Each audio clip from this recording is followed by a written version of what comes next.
ஒரு வாரம் ஓடின படத்துக்கே நடிகருக்கே அவ்வளவு மார்க்கெட்னா 100-150 நாள் ஓடுற படத்தில் நடிச்ச கதாநாயகனுக்கு மார்க்கெட் அதிகமா இருக்கும்ல.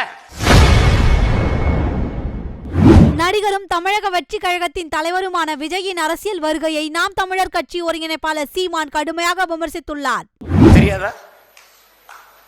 எவ்வளவு பேர் எவ்வளவு கோடிகளை தருகிறோம், எத்தனை சீட்டு தருகிறோம் என்று பேரம் பேசியிருப்பார்கள். தெரியாதா?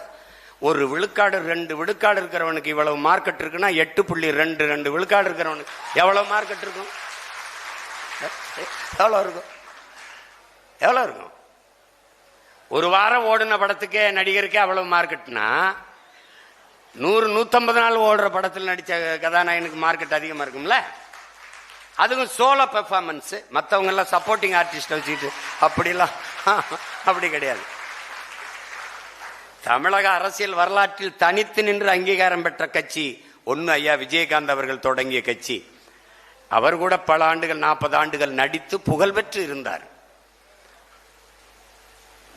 ரசிகர் மன்றங்கள் வலுவாக இருந்தது. அதை கொண்டு கட்டமைத்து ஒரு அரசியல் கட்சியை தொடங்கி அங்கீகாரம் பெற்றார்.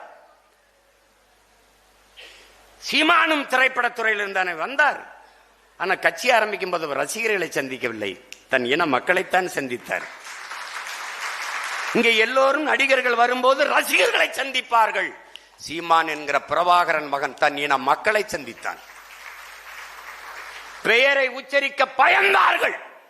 அவன் என் இனத்தின் தலைவன், என் இயக்கத்தின் தலைவன் என்று முன்வைத்து அரசியல் கட்சி தொடங்கியவர்கள் நாம். செய்திகளை உள்ளது உள்ளபடி தெரிந்து கொள்ள ரெஃப்ளெக்ட் நியூஸை சப்ஸ்கிரைப் பண்ணுங்க.